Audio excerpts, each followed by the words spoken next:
Dulu orang ngajar pakai bahasa Arab, sekarang orang sudah bisa pakai bahasa semut. Makoli inna makoli fima makoli anta makoli alisikni. Masuk. Celeng itu nggak tahu ilmu huruf. Alhamdulillah ala nikmatillah.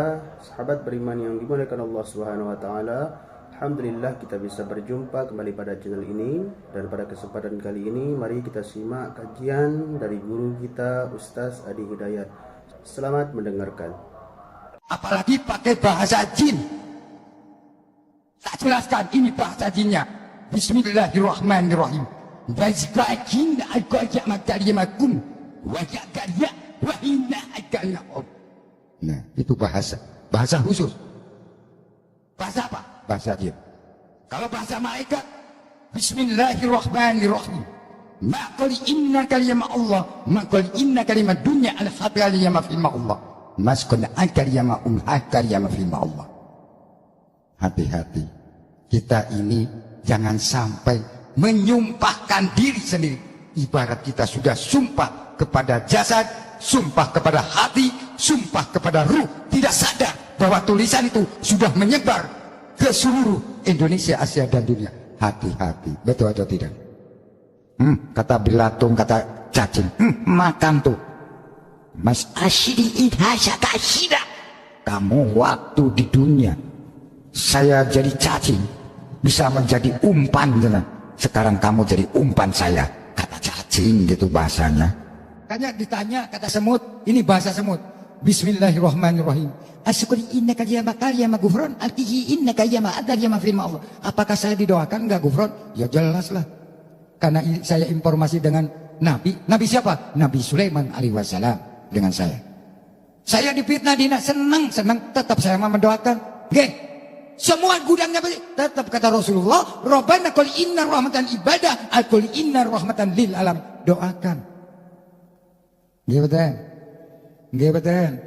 Alhamdulillah. Baik, pertanyaan selanjutnya, apakah agama Kristen, pokoknya selain Islam, Mbah, selain Islam, Kristen, Buddha, Hindu, itu bisa masuk surga? Bismillahirrahmanirrahim. Assalamualaikum warahmatullahi wabarakatuh. Alhamdulillah wa syukurillah sebangsa dan setanah. Agama disebut lintas agama, apakah itu masuk surga? Ya masuk. Karena apa? Sudah ada gardu masing-masing. Betul nggak? Nabinya siapa? Atau malaikat siapa? Atau ulamanya siapa? Pemimpinnya siapa? Itu sudah ada channel-channelnya. Betul nggak? Ada juru kunci-kuncinya. Masuk surga. Masa Islam aja yang masuk surga? Ya enggak. Semua orang yang memiliki kepercayaan, dia punya keyakinan bahwa keyakinan itu akan mengantarkan dia pada maslahat. Silakan cek. Kalau Anda tanyakan kepada non-muslim, dia pun akan yakin masuk surga. Anda tanyakan misalnya pada orang Nasrani, dia yakin masuk surga. Anda tanyakan kepada orang Yahudi, dia yakin masuk surga. Anda tanyakan pada diri kita sendiri, kita pun yakin kita akan masuk surga. Hanya di antara sekian keyakinan itu, kita bisa ukur mana di antara keyakinan yang membuktikan kebenaran dari apa yang diyakini. Sama, Anda ingin mengerjakan sesuatu, semua punya capaian. Tapi kan semua capaian itu bisa diukur mana yang paling benar di antara semua itu. Saya beri contoh kepada Anda misalnya. Baik, jika ada orang mengatakan 2 kali 3 sama dengan berapa? 6 misalnya. 2 kali 3 sama dengan 6. Ada yang yakin 2 kali 3 sama dengan 5. Ada yang yakin 2 kali 3 sama dengan 7. Ada yang yakin 2 kali 3 sama dengan 6. Bagaimana membuktikan keyakinan ini? Mana yang paling benar di antara yang 3 ini? Maka ada perlu diuji dari semua keyakinan itu untuk menentukan mana yang paling benar dari semua apa yang diyakini itu. Baik, mari kita buktikan misalnya. Dari semua apa yang tadi diyakini, kita mesti bedakan. Ini ada 2 pertanyaan. Apakah ketika kita akan yakin masuk surga termasuk tasyabbuh? Yang kedua, bagaimana menguji keyakinan antara yang paling benar sehingga iman kita yakin terhadap apa yang kita yakini. Baik, saya mulai dari yang kedua dulu. Quran surah ketiga Ali Imran ayat 19, paling kiri sebelah atas. Innad dina indallahil Islam. Sungguh jika ada pun segala hal yang diyakini disebut dengan agama, din, maka yang paling benar kata Allah, yang saya ridhai hanya Islam. Islam. Mutlak, itu keyakinan kita. Ketika Allah menyebutkan yang paling benar Islam, bukan hanya menerangkan Islam benar, tapi menurunkan pemahaman-pemahaman supaya yakin cuma Islam yang benar, bukan yang lainnya. Dari mana? Mari kita uji. Dan ini secara ilmiah bisa kita bahas. Jadi jangan sampai antum mengecilkan orang lain tapi tidak punya argumentasi. Quran itu ketika menjelaskan sesuatu, sifatnya argumentatif. Nih keterangannya. Tapi dari keterangan ini saya tidak paksa Anda untuk meyakini apa yang saya yakini. Anda mau, silakan. Saya nggak paksa. Itu indahnya Quran. Buka Quran surah kedua, ayat 256. Paling kiri sebelah bawah.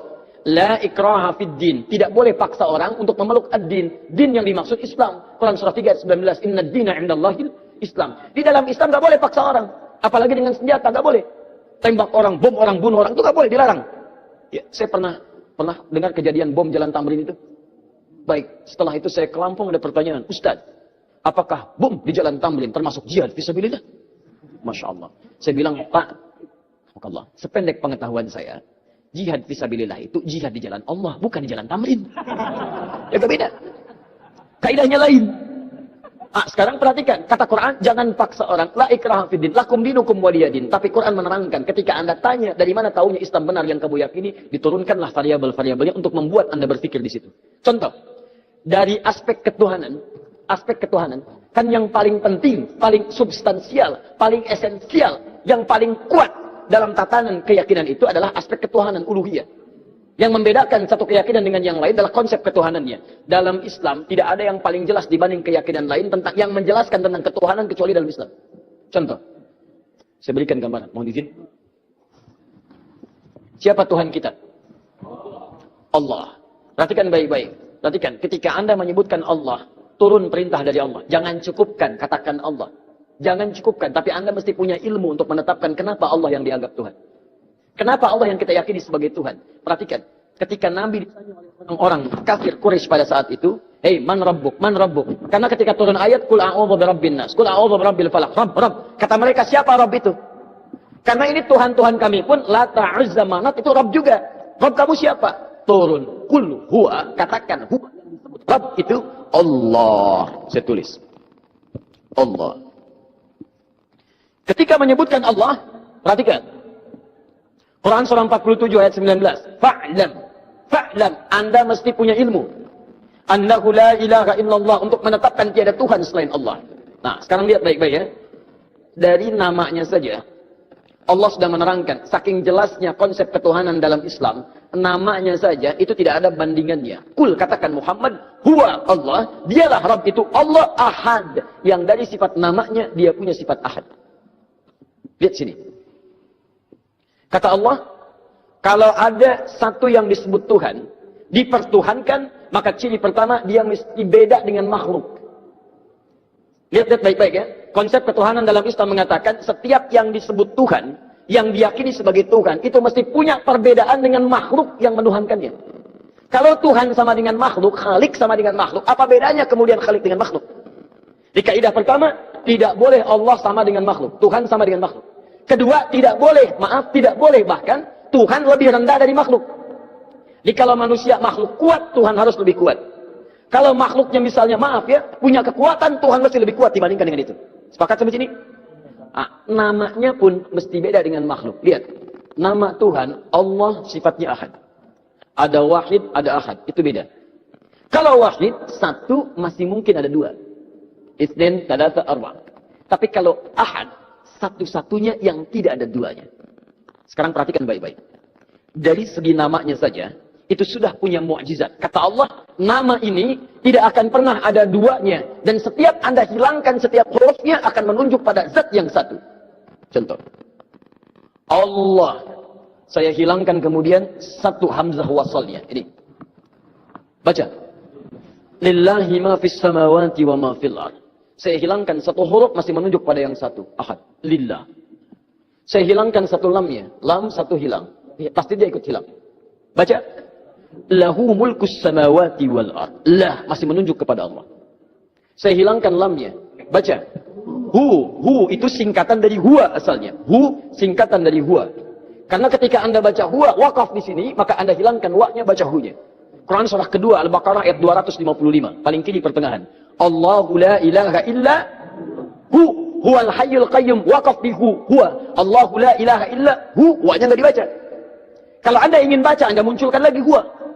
Lihat, ketika Anda wakaf di situ, Allahu la ilaha illa asalnya dari huwa, menunjuk kepada Allah. Kalau Anda tanya, siapa itu huwa, Ustaz? Kembalikan ke ayat Quran surah ke-112. Kul huwa Allahu ahad. Qul huwallahu ahad. Masih menunjuk kepada Allah. Kalau saya hapuskan kemudian, ini saya hapus lagi. Subhanallah, itulah tadi penyampaian yang sangat luar biasa yang sudah disampaikan oleh guru kita Ustaz Adi Hidayat.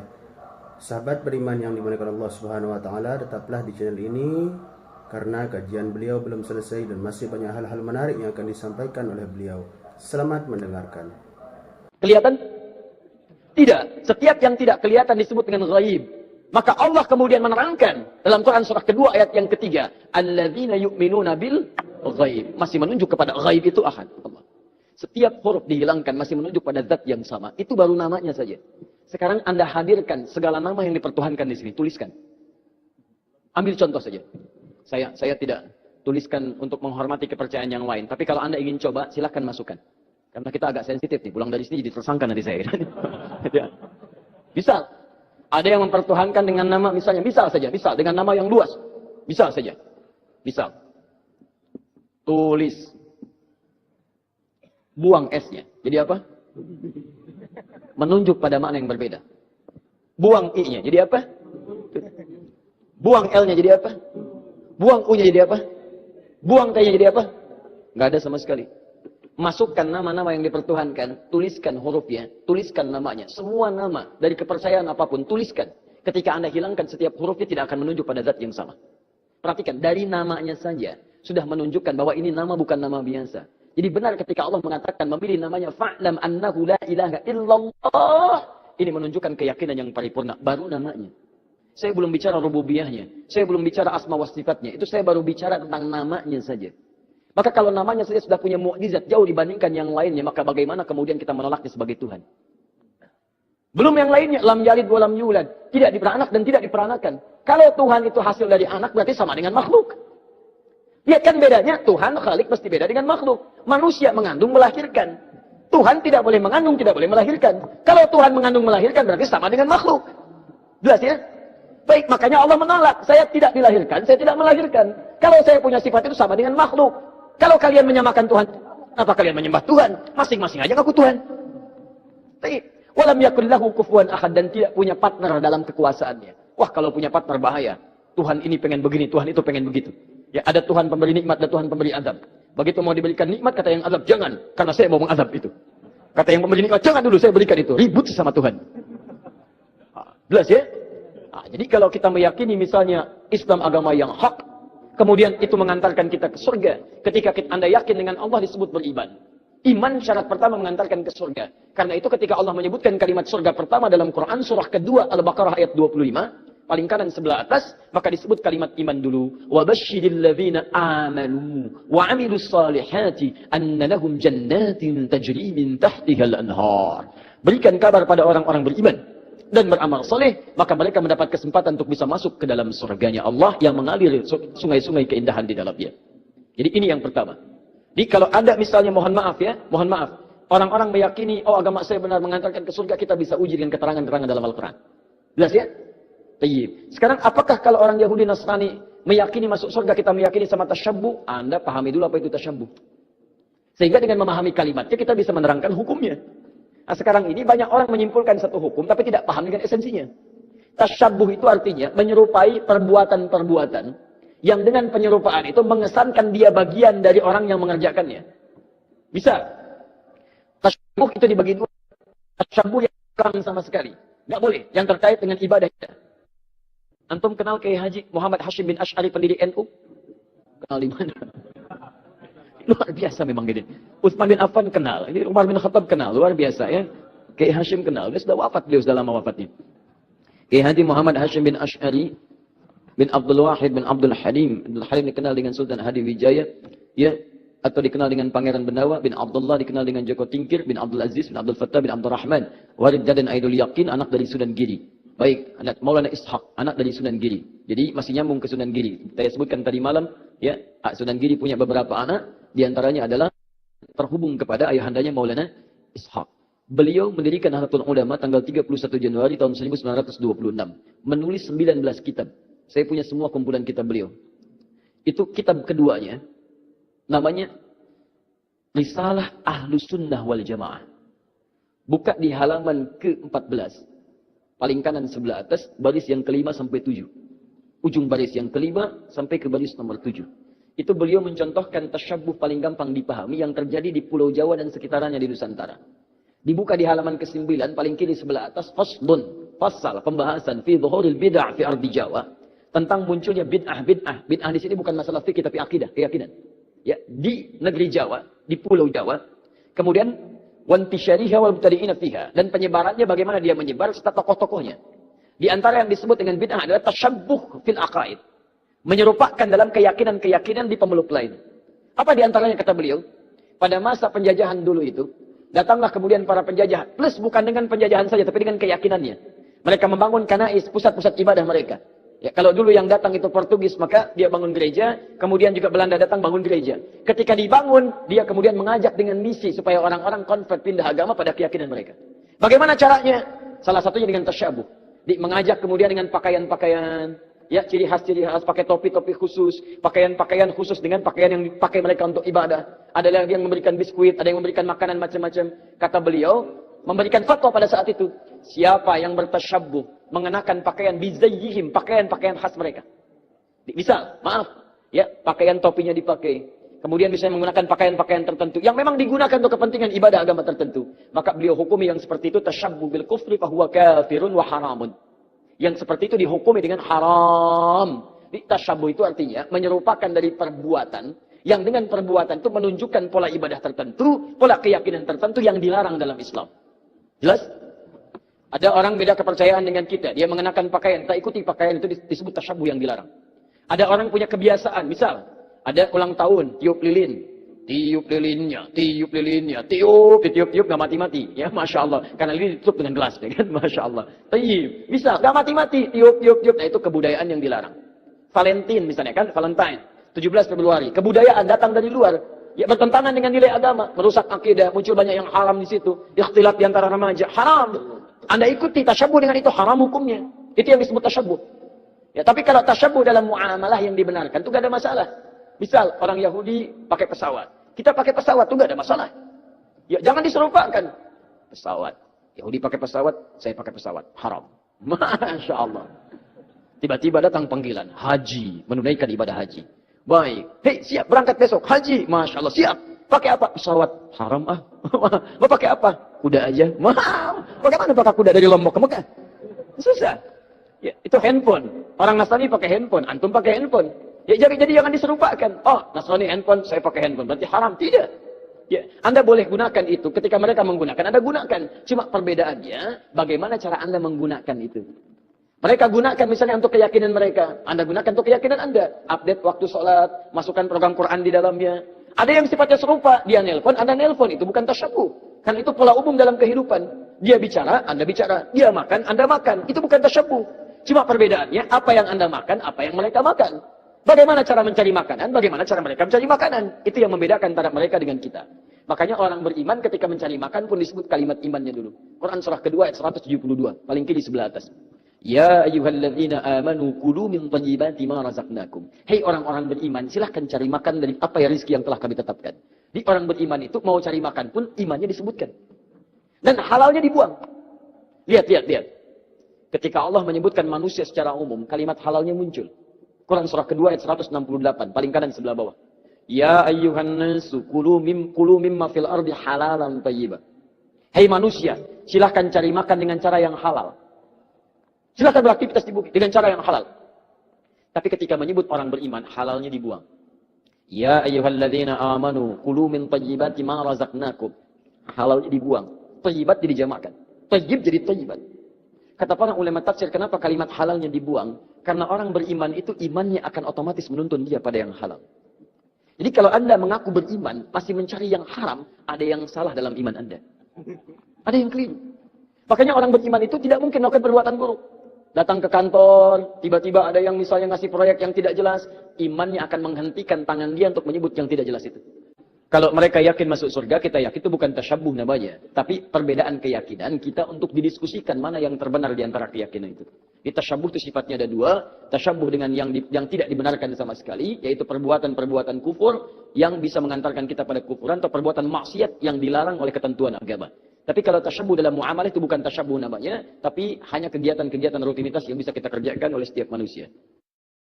Alhamdulillah, demikianlah kajian penuh ilmu, hikmah dan manfaat yang sudah disampaikan oleh guru kita Ustaz Hadi Hidayat.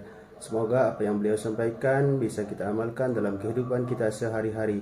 Sahabat beriman yang dimuliakan Allah Subhanahu wa taala, mari kita doakan beliau mudah-mudahan diberikan kesehatan dan selalu dalam lindungan Allah Subhanahu wa taala. Sampai berjumpa di kajian-kajian berikutnya. Wabillahi taufiq wal hidayah. Wassalamualaikum warahmatullahi wabarakatuh.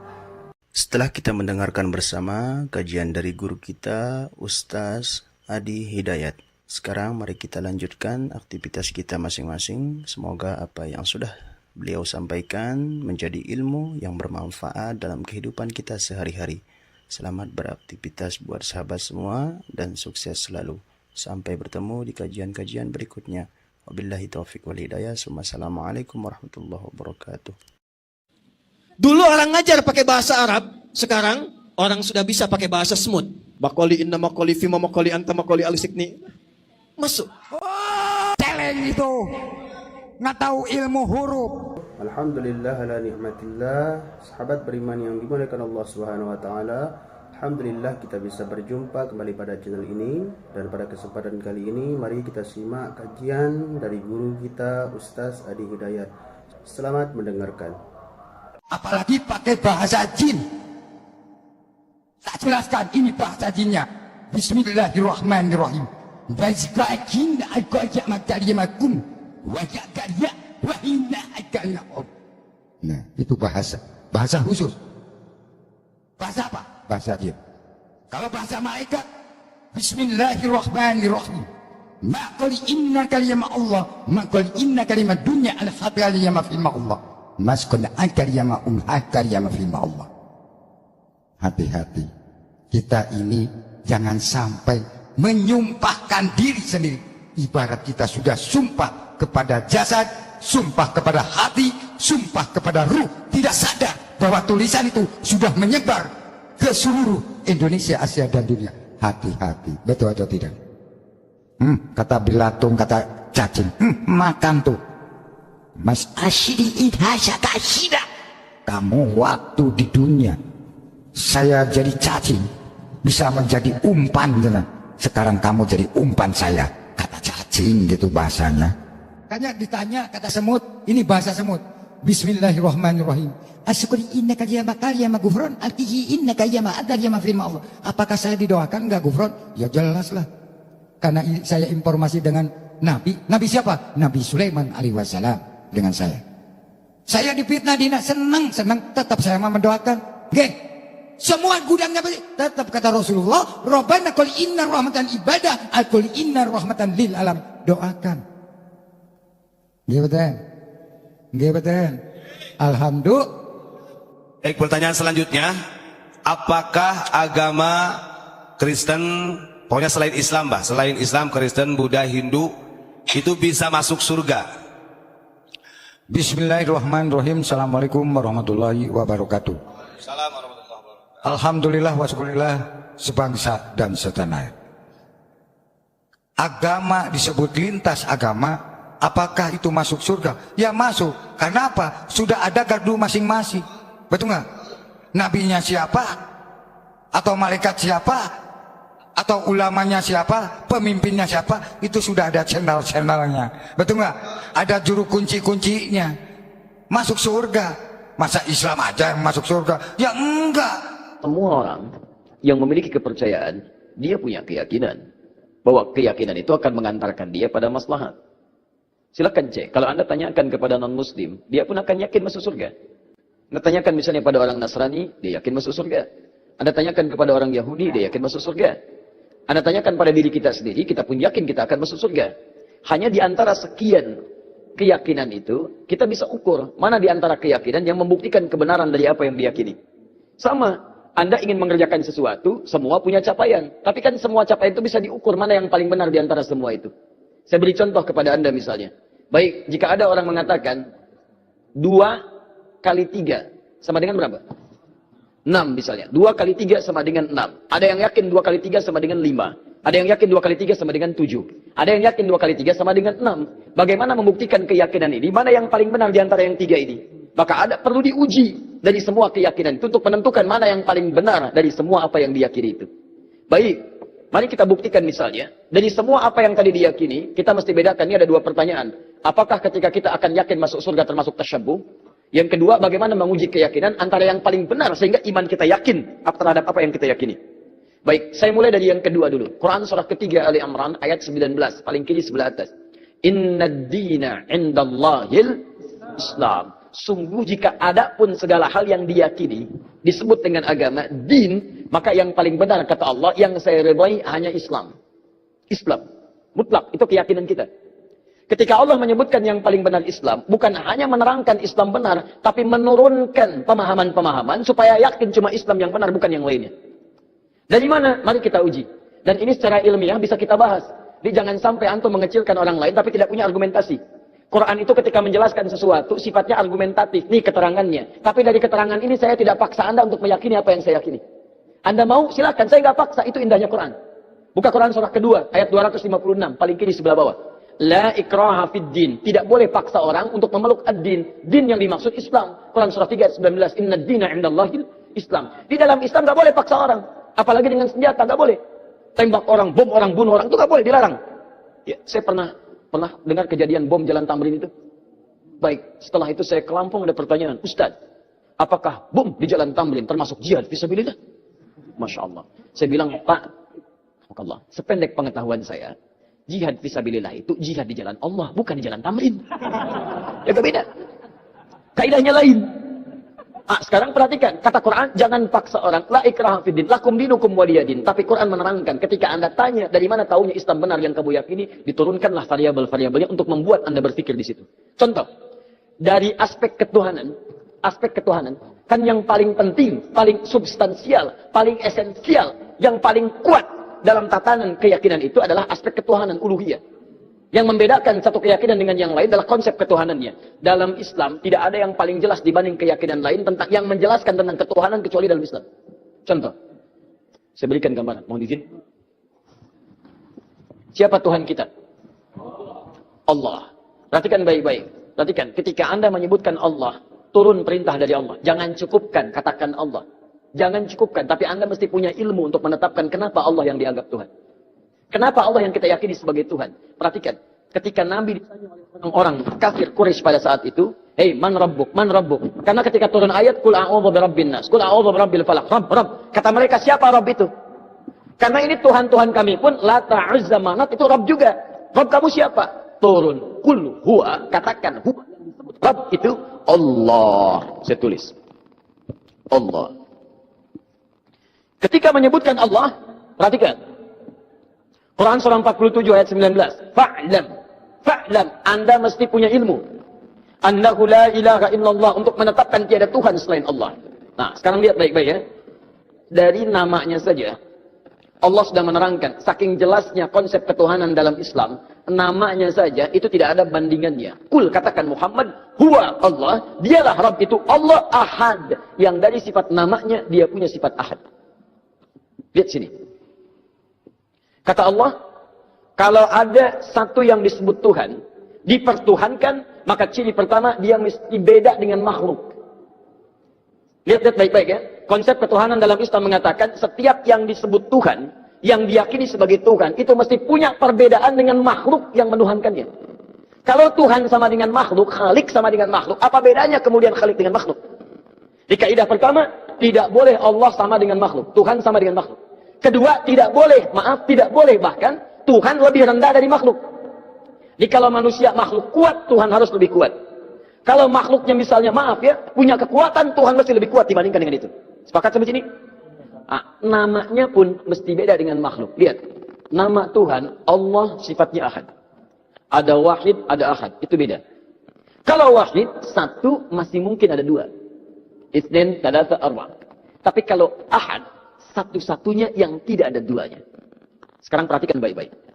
Dari segi namanya saja, itu sudah punya mukjizat. Kata Allah, nama ini tidak akan pernah ada duanya. Dan setiap Anda hilangkan setiap hurufnya akan menunjuk pada zat yang satu. Contoh. Allah. Saya hilangkan kemudian satu hamzah wasalnya. Ini. Baca. Lillahi ma fis samawati wa ma fil ard. Saya hilangkan satu huruf masih menunjuk pada yang satu. Ahad. Lillah. Saya hilangkan satu lamnya. Lam satu hilang.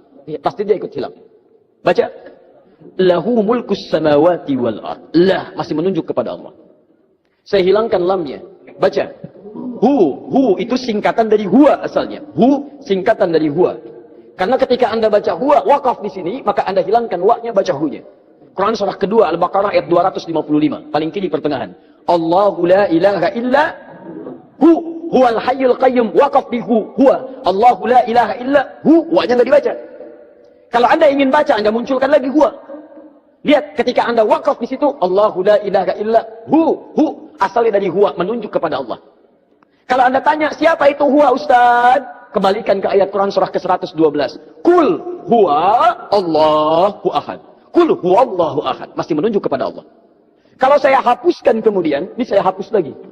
Subhanallah, itulah tadi penyampaian yang sangat luar biasa yang sudah disampaikan oleh guru kita Ustaz Adi Hidayat. Sahabat beriman yang dimuliakan Allah Subhanahu wa taala, tetaplah di channel ini karena kajian beliau belum selesai dan masih banyak hal-hal menarik yang akan disampaikan oleh beliau. Selamat mendengarkan. Kelihatan? Tidak. Setiap yang tidak kelihatan disebut dengan ghaib. Maka Allah kemudian menerangkan dalam Quran surah kedua ayat yang ketiga, alladzina yu'minuna bil ghaib. Masih menunjuk kepada ghaib itu ahad. Allah. Setiap huruf dihilangkan masih menunjuk pada zat yang sama. Itu baru namanya saja.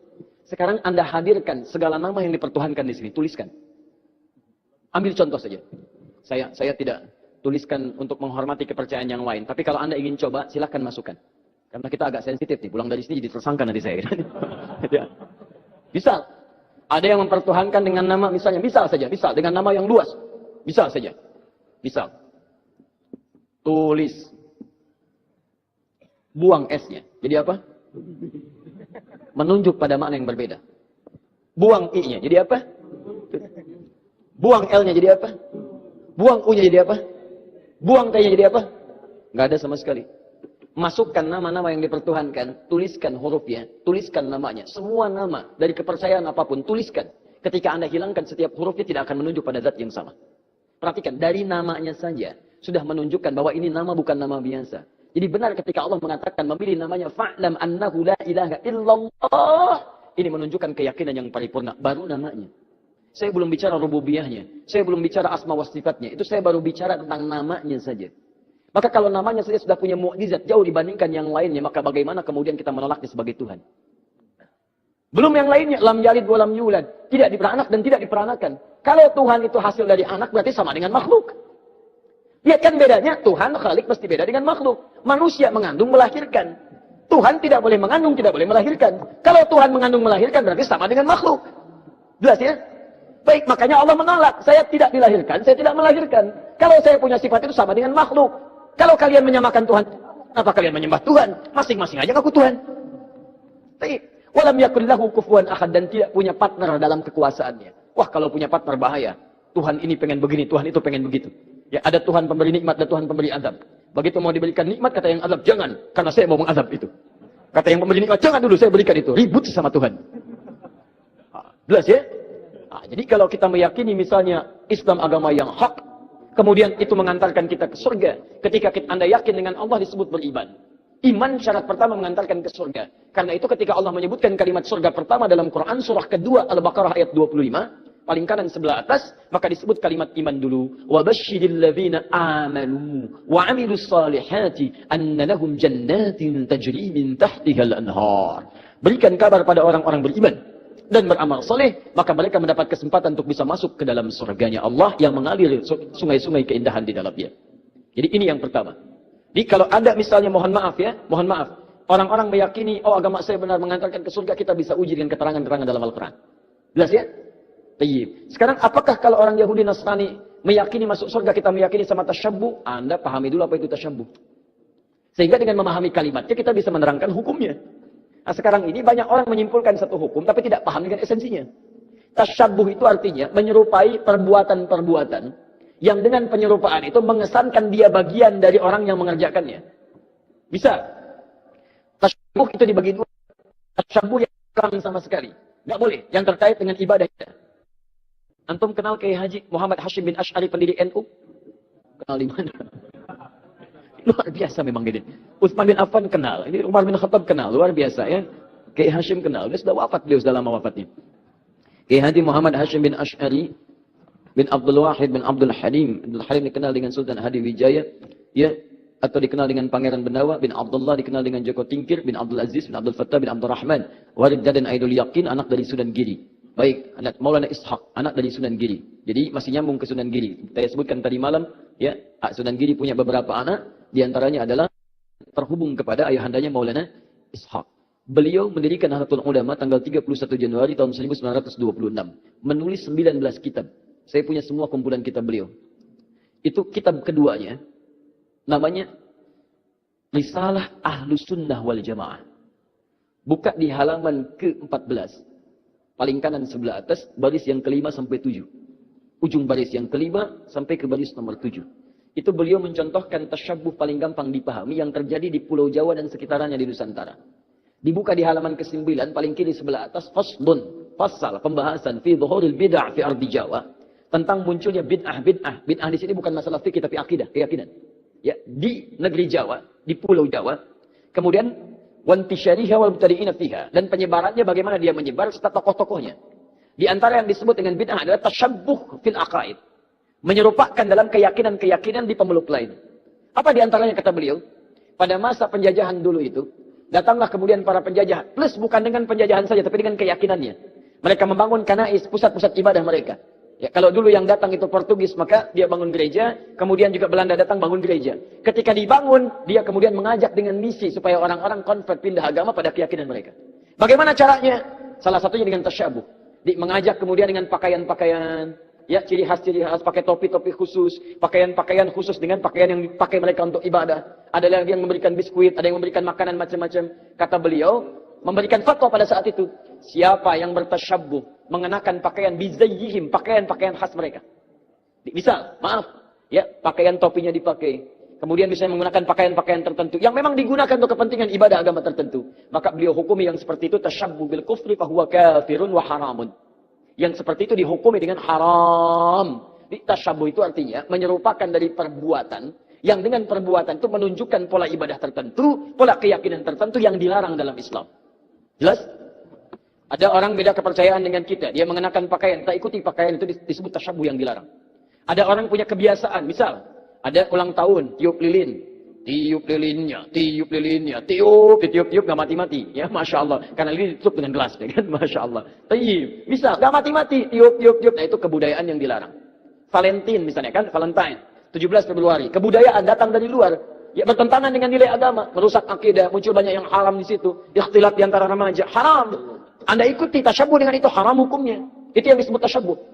Ya, tapi kalau tasyabbuh dalam muamalah yang dibenarkan itu gak ada masalah. Misal orang Yahudi pakai pesawat, kita pakai pesawat itu gak ada masalah. Ya, jangan diserupakan. Pesawat, Yahudi pakai pesawat, saya pakai pesawat, haram. Masya Allah. Tiba-tiba datang panggilan haji, menunaikan ibadah haji. Baik, hei siap berangkat besok haji, masya Allah siap. Pakai apa? Pesawat, haram ah. Mau pakai apa? Kuda aja. Mahal. Bagaimana pakai kuda dari Lombok ke Mekah? Susah. Ya, itu handphone. Orang Nasrani pakai handphone, antum pakai handphone. Ya, jadi jangan diserupakan. Oh, Nasrani handphone, saya pakai handphone. Berarti haram. Tidak.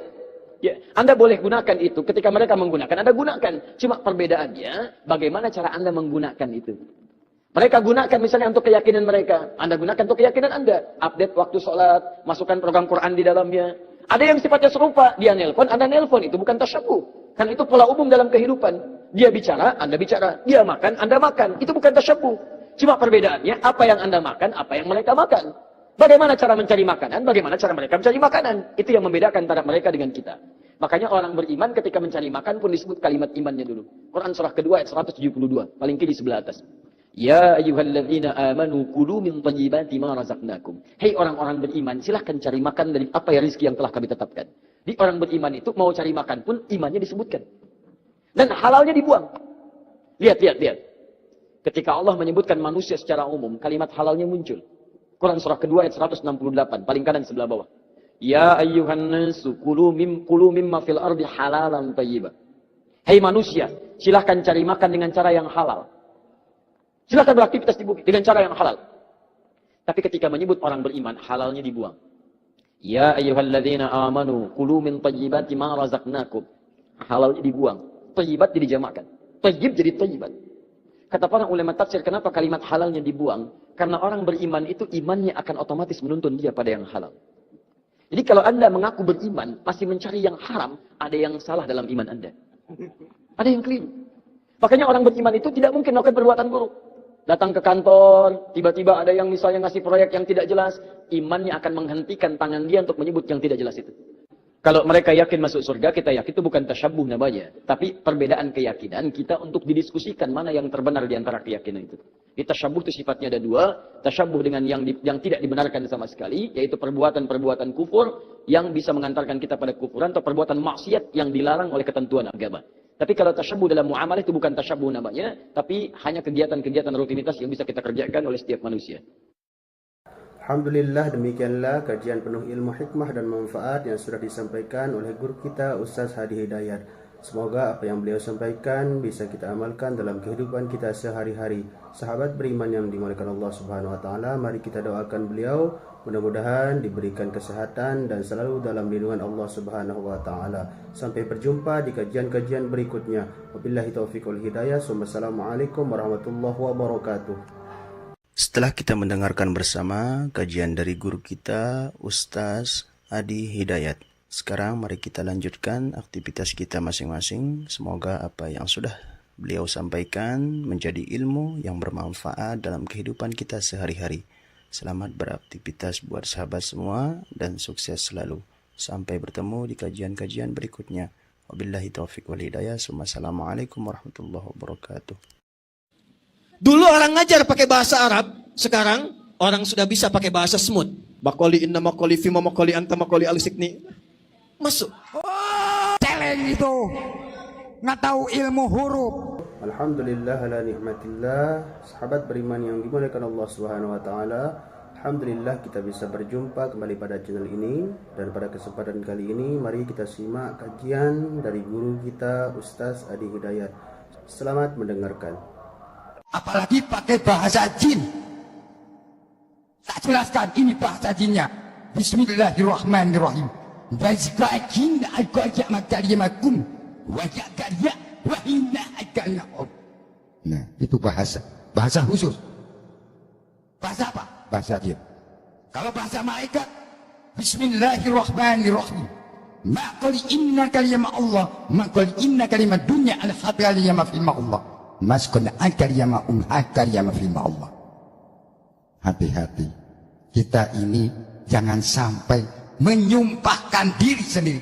Ibarat kita sudah sumpah kepada jasad, sumpah kepada hati, sumpah kepada ruh. Tidak sadar bahwa tulisan itu sudah menyebar ke seluruh Indonesia, Asia dan dunia. Hati-hati. Betul atau tidak? Kata belatung, kata cacing. Makan tuh. Mas asyidi idhasya kasyida. Kamu waktu di dunia saya jadi cacing, bisa menjadi umpan. Sekarang kamu jadi umpan saya. Kata cacing gitu bahasanya. Kayaknya ditanya kata semut. Ini bahasa semut. Bismillahirrahmanirrahim. Asyukuri innaka ya bakal ya magufron. Al-tihi innaka ya ma'adar ya mafirma Allah. Apakah saya didoakan enggak gufron? Ya jelas lah. Karena saya informasi dengan Nabi. Nabi siapa? Nabi Sulaiman alaihi wassalam. Dengan saya difitnah dina, senang tetap saya mendoakan. Semua gudangnya tetap kata Rasulullah, Rabbana qul inna rahmatan ibadah, qul inna rahmatan lil alam. Doakan. Betul. Alhamdulillah. Baik, pertanyaan selanjutnya, apakah agama Kristen, pokoknya selain Islam, selain Islam, Kristen, Buddha, Hindu itu bisa masuk surga? Bismillahirrahmanirrahim. Assalamualaikum warahmatullahi wabarakatuh. Alhamdulillah wa syukurillah sebangsa dan setanah. Agama disebut lintas agama. Apakah itu masuk surga? Ya masuk. Karena apa? Sudah ada gardu masing-masing. Betul nggak? Nabinya siapa? Atau malaikat siapa? Atau ulamanya siapa, pemimpinnya siapa, itu sudah ada channel-channelnya. Betul nggak? Ada juru kunci-kuncinya. Masuk surga. Masa Islam aja yang masuk surga? Ya enggak. Semua orang yang memiliki kepercayaan, dia punya keyakinan bahwa keyakinan itu akan mengantarkan dia pada maslahat. Silakan cek. Kalau Anda tanyakan kepada non-muslim, dia pun akan yakin masuk surga. Anda tanyakan misalnya pada orang Nasrani, dia yakin masuk surga. Anda tanyakan kepada orang Yahudi, dia yakin masuk surga. Anda tanyakan pada diri kita sendiri, kita pun yakin kita akan masuk surga. Hanya di antara sekian keyakinan itu, kita bisa ukur mana di antara keyakinan yang membuktikan kebenaran dari apa yang diyakini. Sama, Anda ingin mengerjakan sesuatu, semua punya capaian. Tapi kan semua capaian itu bisa diukur mana yang paling benar di antara semua itu. Saya beri contoh kepada Anda misalnya. Baik, jika ada orang mengatakan 2 kali 3 sama dengan berapa? 6 misalnya. 2 kali 3 sama dengan 6. Ada yang yakin 2 kali 3 sama dengan 5. Ada yang yakin 2 kali 3 sama dengan 7. Ada yang yakin 2 kali 3 sama dengan 6. Bagaimana membuktikan keyakinan ini? Mana yang paling benar di antara yang 3 ini? Maka perlu diuji dari semua keyakinan itu untuk menentukan mana yang paling benar dari semua apa yang diyakini itu. Baik, mari kita buktikan misalnya. Dari semua apa yang tadi diyakini, kita mesti bedakan. Ini ada 2 pertanyaan. Apakah ketika kita akan yakin masuk surga termasuk tasyabbuh? Yang kedua, bagaimana menguji keyakinan antara yang paling benar sehingga iman kita yakin terhadap apa yang kita yakini. Baik, saya mulai dari yang kedua dulu. Quran surah ketiga Ali Imran ayat 19, paling kiri sebelah atas. Innad dina indallahil Islam. Sungguh jika ada pun segala hal yang diyakini disebut dengan agama, din, maka yang paling benar kata Allah, yang saya ridhai hanya Islam. Islam. Mutlak, itu keyakinan kita. Ketika Allah menyebutkan yang paling benar Islam, bukan hanya menerangkan Islam benar, tapi menurunkan pemahaman-pemahaman supaya yakin cuma Islam yang benar, bukan yang lainnya. Dari mana? Mari kita uji. Dan ini secara ilmiah bisa kita bahas. Jadi jangan sampai antum mengecilkan orang lain tapi tidak punya argumentasi. Quran itu ketika menjelaskan sesuatu sifatnya argumentatif. Nih keterangannya. Tapi dari keterangan ini saya tidak paksa Anda untuk meyakini apa yang saya yakini. Anda mau? Silakan. Saya nggak paksa. Itu indahnya Quran. Buka Quran surah kedua ayat 256 paling kiri sebelah bawah. La ikraha fid din. Tidak boleh paksa orang untuk memeluk ad-din. Din yang dimaksud Islam. Quran surah 3 ayat 19. Inna dina indallahil Islam. Di dalam Islam nggak boleh paksa orang. Apalagi dengan senjata, nggak boleh. Tembak orang, bom orang, bunuh orang, itu nggak boleh, dilarang. Ya, saya pernah dengar kejadian bom Jalan Tamrin itu. Baik, setelah itu saya ke Lampung ada pertanyaan, Ustaz, apakah bom di Jalan Tamrin termasuk jihad fisabilillah? Masya Allah. Saya bilang, Pak, Allah, sependek pengetahuan saya, jihad fisabilillah itu jihad di jalan Allah, bukan di Jalan Tamrin. Ya beda. Kaidahnya lain. Sekarang perhatikan, kata Quran, jangan paksa orang. La ikraha fiddin, lakum dinukum waliyadin. Tapi Quran menerangkan, ketika Anda tanya, dari mana taunya Islam benar yang kamu yakini, diturunkanlah variabel-variabelnya untuk membuat Anda berpikir di situ. Contoh, dari aspek ketuhanan, kan yang paling penting, paling substansial, paling esensial, yang paling kuat dalam tatanan keyakinan itu adalah aspek ketuhanan, uluhiyah. Yang membedakan satu keyakinan dengan yang lain adalah konsep ketuhanannya. Dalam Islam tidak ada yang paling jelas dibanding keyakinan lain tentang yang menjelaskan tentang ketuhanan kecuali dalam Islam. Contoh, saya berikan gambaran. Mohon izin. Siapa Tuhan kita? Allah. Perhatikan baik-baik. Perhatikan, ketika Anda menyebutkan Allah, turun perintah dari Allah. Jangan cukupkan, katakan Allah. Jangan cukupkan, tapi Anda mesti punya ilmu untuk menetapkan kenapa Allah yang dianggap Tuhan. Kenapa Allah yang kita yakini sebagai Tuhan? Perhatikan, ketika Nabi ditanya oleh orang kafir Quraisy pada saat itu, "Hei, man rabbuk? Man rabbuk?" Karena ketika turun ayat, "Qul a'udzu birabbin nas, qul a'udzu birabbil falaq." Rabb. Kata mereka, siapa Rabb itu? Karena ini Tuhan-Tuhan kami pun, Lata, Uzza, Manat, itu Rabb juga. Rabb kamu siapa? Turun, qul huwa, katakan huwa yang disebut Rabb itu Allah. Saya tulis. Allah. Ketika menyebutkan Allah, perhatikan. Quran surah 47 ayat 19. Fa'lam. Anda mesti punya ilmu. Annahu la ilaha illallah. Untuk menetapkan tiada Tuhan selain Allah. Nah, sekarang lihat baik-baik ya. Dari namanya saja, Allah sudah menerangkan. Saking jelasnya konsep ketuhanan dalam Islam. Namanya saja, itu tidak ada bandingannya. Kul, katakan Muhammad, huwa Allah. Dialah Rabb itu Allah ahad. Yang dari sifat namanya, dia punya sifat ahad. Lihat sini.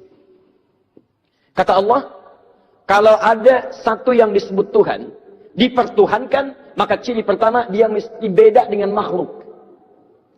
Lihat baik-baik ya. Konsep ketuhanan dalam Islam mengatakan, setiap yang disebut Tuhan, yang diyakini sebagai Tuhan, itu mesti punya perbedaan dengan makhluk yang menuhankannya.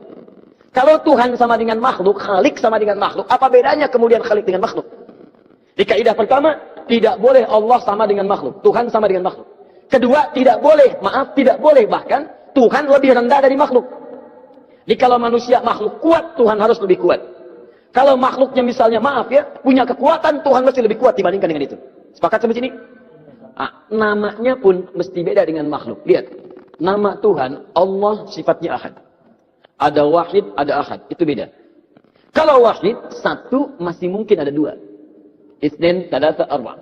Tapi kalau ahad, satu-satunya yang tidak ada duanya. Sekarang perhatikan baik-baik. Dari segi namanya saja, itu sudah punya mukjizat. Kata Allah, nama ini tidak akan pernah ada duanya. Dan setiap Anda hilangkan setiap hurufnya akan menunjuk pada zat yang satu. Contoh. Allah. Saya hilangkan kemudian satu hamzah wasalnya. Ini. Baca. Lillahi ma fis samawati wa ma fil ard. Saya hilangkan satu huruf masih menunjuk pada yang satu. Ahad. Lillah. Saya hilangkan satu lamnya. Lam satu hilang. Pasti dia ikut hilang. Baca. Lahu mulkus samawati wal ard. Lah masih menunjuk kepada Allah. Saya hilangkan lamnya. Baca.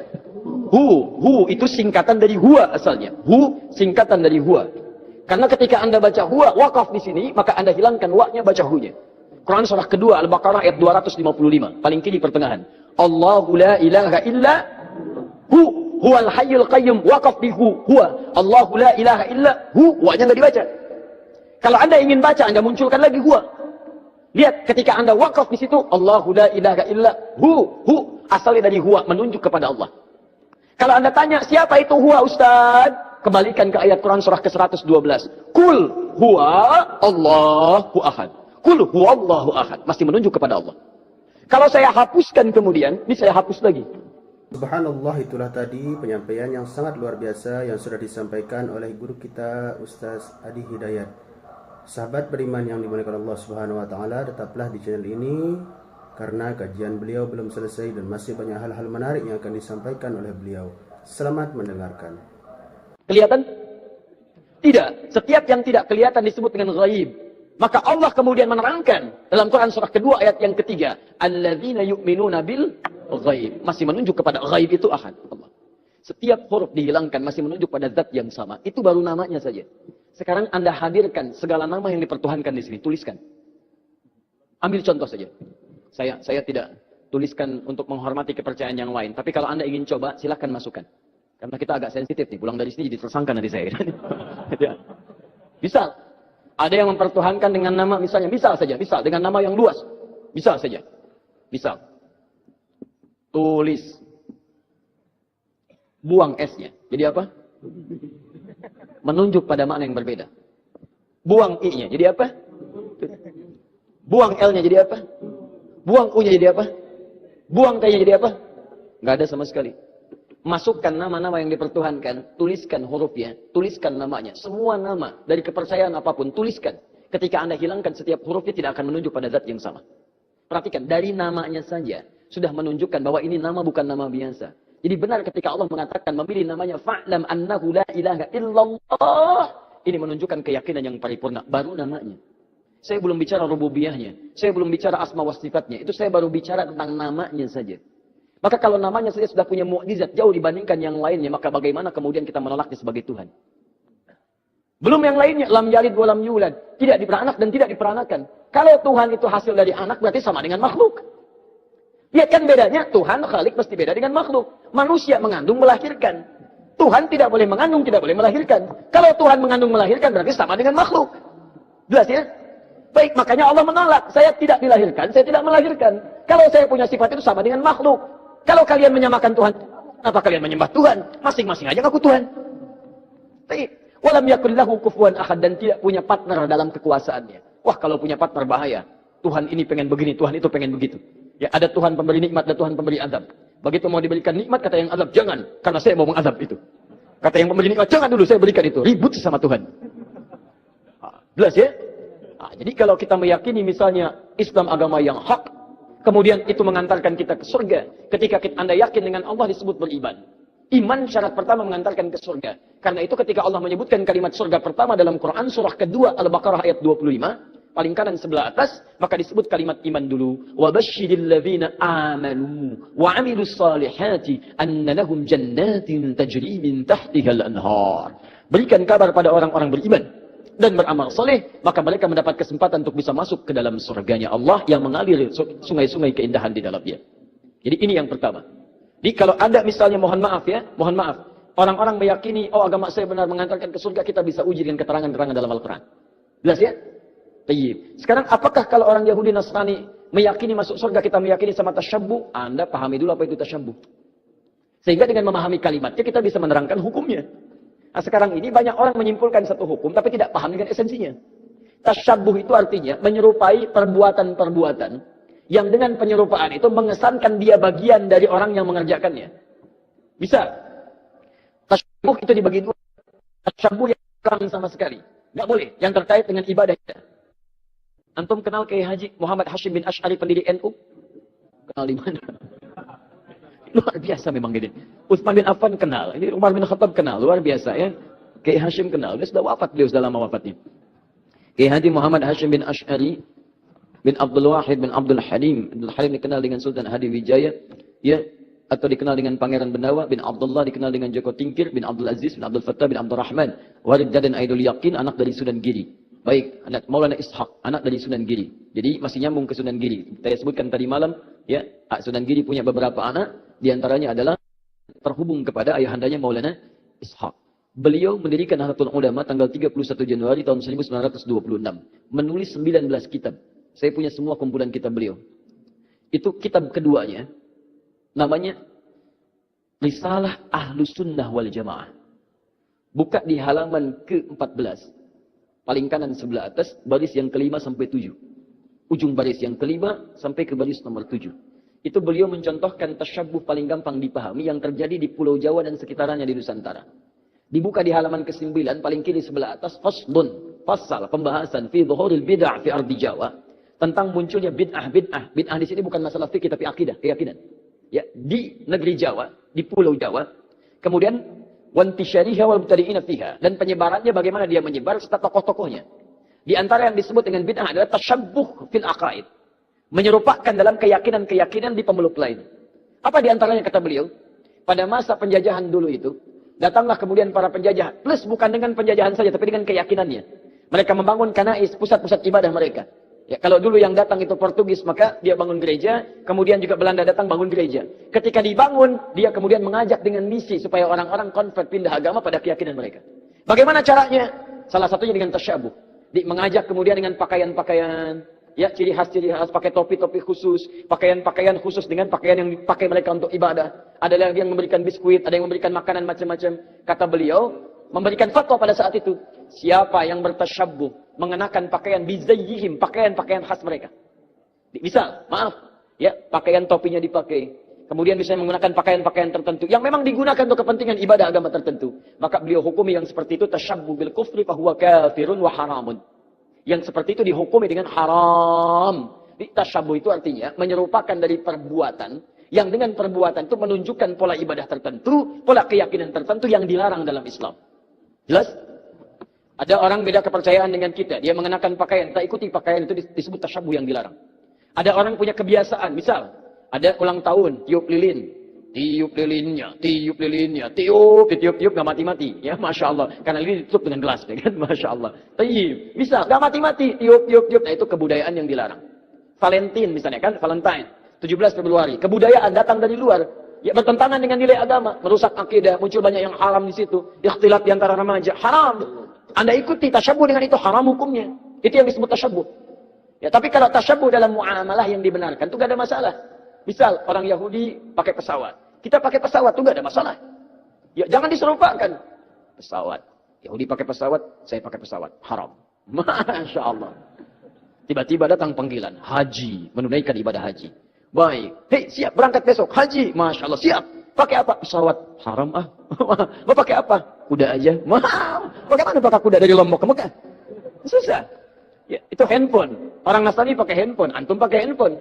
Ya, jadi jangan diserupakan. Oh, Nasrani handphone, saya pakai handphone. Berarti haram. Tidak. Ya, Anda boleh gunakan itu. Ketika mereka menggunakan, Anda gunakan. Cuma perbedaannya, bagaimana cara Anda menggunakan itu.